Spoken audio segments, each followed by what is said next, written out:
लेकिन हमें और आपको सीखना जरूरी है, इल्म को अपनाना जरूरी है। इल्म ही वो चीज है जो आपको रास्ता बतलाता है। आप यहां से थोड़ी देर चल के जाएंगे, आपको एक स्टेशन मिलेगा, फारबिसगंज स्टेशन मिलेगा। वहां पर 2 ट्रेन लगी हुई है, एक ट्रेन जोगबानी जाएगी, एक ट्रेन कटिहार जाएगी। अगर आपको इल्म है तो आप वक्त मुकर्ररा पर सही वक्त पर कटिहार पहुंच पाएंगे। लेकिन आपको इल्म नहीं कि ट्रेन कहां जाएगी और कोई सिस्टम भी नहीं है मालूम करने का, तो मेरे प्यारे साथियों जाहिर सी बात है आप कभी जोगबानी भी जा सकते हैं। आपको मालूम जब नहीं तो आपकी गड़बड़ी जरूर होगी और आप वक्त मुकर्ररा पर नहीं पहुंच सकेंगे और वो काम अंजाम नहीं दे सकेंगे। इसलिए इल्म बहुत जरूरी है, हमें और आपको सीखना बहुत जरूरी है। इस्लाम में सारी चीजों का हल मौजूद है, इस्लाम में सब आपको रास्ता बतलाता है। और इस्लाम वो धर्म है जिसमें कहा गया कि कंप्लीट मजहब कोई अगर है तो इस्लाम है। किसी मजहब में ये पाठ आपको नहीं मिलेगा, ये दर्स आपको नहीं मिलेगा कि ईसाईयत कंप्लीट है, हिंदू धर्म कंप्लीट है, जैनी कंप्लीट है, बुद्धिज्म कंप्लीट है। किसी धर्म में आपको ये चीज नहीं मिलेगी, लेकिन इस्लाम में मिलेगा। और कुरान गवाही देता है कि अल-यौमा अकमलतु लकुम व अतममतु लकुम दीनकुम व रज़ीतु लकुमुल इस्लाम दीना। आज के बाद से मैंने तुम्हारे दीन को मुकम्मल कर दिया, अपनी नियामत तुम पर तमाम कर दी। मेरे प्यारे साथियों इस्लाम ही है जो मुकम्मल है, मुकम्मल है। आपको हर चीज इस्लाम में मिलेगी। तो वह स्वामत शहरहा, ऐसी औरत जो रमजान के महीने का रोजा रखती है। उस जमाने में नफली रोजा रखने का इतना ही इत्माम है, लेकिन इस जमाने में बहुत सी औरतें भी है जो रमजान महीने का रोजा रख देती है। अब फिर ऐसा नहीं कि जो रोजा उनका छूट रहा है अय्याम मखसूस में आप कह दीजिएगा कि उनको मालूम ही नहीं है। तो मेरे प्यारे साथ उनके अलावा जो है वो कज़ा करे, उसको बाद में पूरा करे।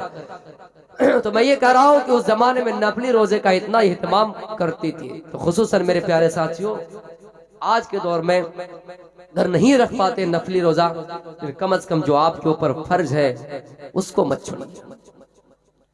वा अतात ज़ौजहा, तीसरी चीज अपने शौहर की इताअत।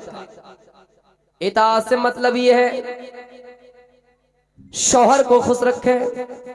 शौहर कहीं से काम करके आया, थका मंदा है, मेहनत करके आया, मजदूरी करके आया, या कहीं कारोबार में नुकसान हो गया, तिजारत में कमियां आ गई, बिजनेस जलकर राख हो गया, शौहर गुस्से में लाल पीला आग बबूला हो रहा है। जैसे घर के दरवाजे में प्रवेश की, एंट्री की, आपकी बीबी अगर दरवाजे में खड़ी है, अगर आपकी बीबी दीनदार है, आपकी बीबी नेककार है, आपकी बीबी सीरत वाली है, आपकी बीबी इल्म वाली है, तालीम याफ्ता है, तो आपकी बीबी आपको खुश रखने के लिए कारोबार में नुकसानदेह हुई चीजों को भुलाने में आपकी बीबी चेहरे को ऐसा मुस्कान बनाएगी, आपको इतनी कीमती बातें बतलाएंगी कि आप इन कारोबार में जो नुकसान हुआ इन चीजों को भूल जाएंगे। लेकिन कुछ बीबियां ऐसी भी नजर आई, कुछ बीबियां ऐसी भी आपको मिलेंगी, आप जैसे घर में आए, बाहर से कमा कर आए, मजदूरी करके आए, और ये घर की तमाम परेशानियों को उसी दरवाजे में बताएंगी। आप गुस्से में लाल पीला और हो जाएंगे। ऐसे तो आपका पारा गर्म है, आप डंडा उठाएंगे, आप लाठी उठाएंगे और उन बीवियों को मारना शुरू कर देंगे। मेरे प्यारे साथियों, मेरी बहनों, इस्लाम की तालीम है, मैं तुम्हें अपनी तरफ से नहीं बता रहा हूँ। अगर तुम अपने शौहर को इस हाल में खुश करती हो कि तुम्हारा शौहर कहीं से आया और तुम्हारे चेहरे की मुस्कान देखकर तुम्हारा शौहर खुश हो गया, तो तुम्हारे लिए जन्नत का ठिकाना बन जाता है, तुम्हारे लिए जन्नत वाजिब हो जाती है। अल्लाह के रसूल सफर मेराज पर गए, आपने देखा इन्नी उरीतु कुन्ना अक्सर अहलिन नार, औरतों को सबसे ज्यादा जहन्नम में जलती हुई देखा।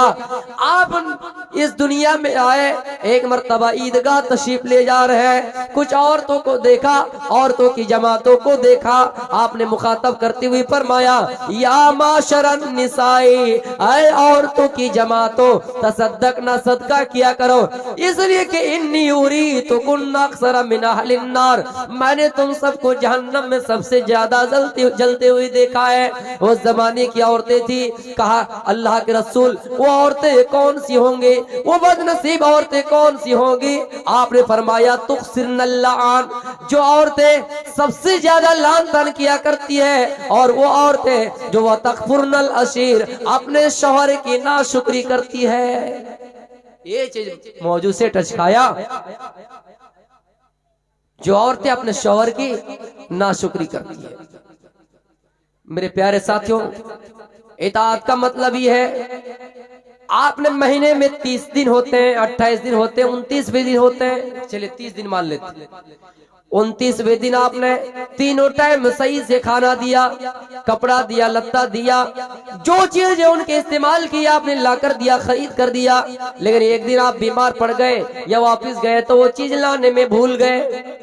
आपकी बीवी अगर नेककार है, आपकी बीवी अगर दीनदार है, वो बीवी समझ जाएगी और आपकी इन परेशानियों को समझकर वो सब्र कर लेंगी कि नहीं, आज मेरा शौहर परेशान हाल है, मेरे शौहर को भी परेशानी लायक हुई है, इसलिए मेरा शौहर या हो सकता है लाने में भूल गया है। अगर वो सब्र करती है तो मेरे प्यारे साथियों उनका अज्र मिलेगा। लेकिन अगर नाशुक्री है, वो इताअत गुजार नहीं है, तो कह देंगी आज इनके पास ना कपड़ा है, ना लत्ता है, ना खाना है। वो इन 29वें दिन के इन तमाम एहसानात को भूल जाएंगे और पड़ोसियों की औरत के साथ आपकी इतनी बुराई करेंगे, इतनी बुराई करेंगे, गोया कि आपकी वो हजामत गुनाह। इताअत से मतलब ये है कि अगर आपका शौहर बीमार पड़ जाए, कुछ लाने में कमियां हो जाए, कुछ आपको नहीं मिल पा रही है, तो आपको उसमें सब्र करना जरूरी है। साल में 12 महीने होते, 11 महीना आपको खिलाया पिलाया, लेकिन एक महीना बीमार पड़ गया, नहीं ला कर दे पाए, तो आपको उसमें सब्र करना है। लेकिन यह महीना तो छोड़ो, एक टाइम अगर कुछ कमियां हो जाए, उनकी तमाम बुराई लोगों के सामने कर देंगे। लेकिन हर कोई नहीं, कुछ है ऐसी। और औरतें जो है ना बरकत लेकर आती है, और औरत को कीमती चीज भी बताई गई। लेकिन कुछ औरत ऐसी भी है जो अपने शौहर के घरों को उजाड़ करके रखती है, आबाद करके नहीं। इसलिए मेरे नौजवानों से गुजारिश है कि औरत को इतना हाथ ना थमाएं कि आप कहीं बाहर जाएं और ये घर के तिजोरी खोल के सोना चांदी लेकर गायब हो जाए। एक औरत अपने पड़ोसन से कह रही है, सहेली से, कि मैंने अपने शौहर को एक ही महीना में लखपति बना दिया। क्या किया? लखपति बना दिया। उनकी सहेली कह रही, क्या तुम्हारा शौहर इससे पहले गरीब था, फकीर था? तुम इतने बाबरकत काम किए कि तुम्हारा शौहर एक महीने में लखपति बन गया। तो औरत क्या कहती है, नहीं, मेरा शौहर इससे पहले गरीब नहीं था, मेरा शौहर इससे पहले करोड़पति था। नहीं समझे? इसका मतलब है कि करोड़पति था, मैंने इतना लूटा, इतना पार्सल किया, यहाँ का सामान वहां, यहाँ का सामान वहां, मेरे शौहर को पता ही नहीं चला। मैं डेली यही शोर मचाती रही कि चोर आया, डाकू आया, लेकर चला गया। इन तमाम चीजों को बर्बाद करने में मेरा हाथ है। इसलिए आप औरत को उतना भी हाथ ना थमाइए। औरतें भी आजकल होशियार हो गई है। एक लड़का एक लड़की से प्यार कर रहा था, मोहब्बत हो गई उनकी। जब लड़की के बाप को पता चला कि मेरी बेटी से कोई और मोहब्बत कर रहा है, तो लड़की से कहा, लड़के सुन, तुम किनके बेटी हो? कहा एमएलए के। फिर ऐसा नहीं कि यहाँ जो एमएलए वो समझ ले कि मेरा ही नाम, एमएलए के बेटी हूं। तुमसे कौन प्यार करता, कौन मोहब्बत करता है? कहा फला के लड़के। तुम जानती नहीं कि तुम किनके बेटी हो? कहा मैं जानती हूं अच्छी तरीके से। उन लड़के की क्या हैसियत है? कहा वो जो भी है वो ठीक है।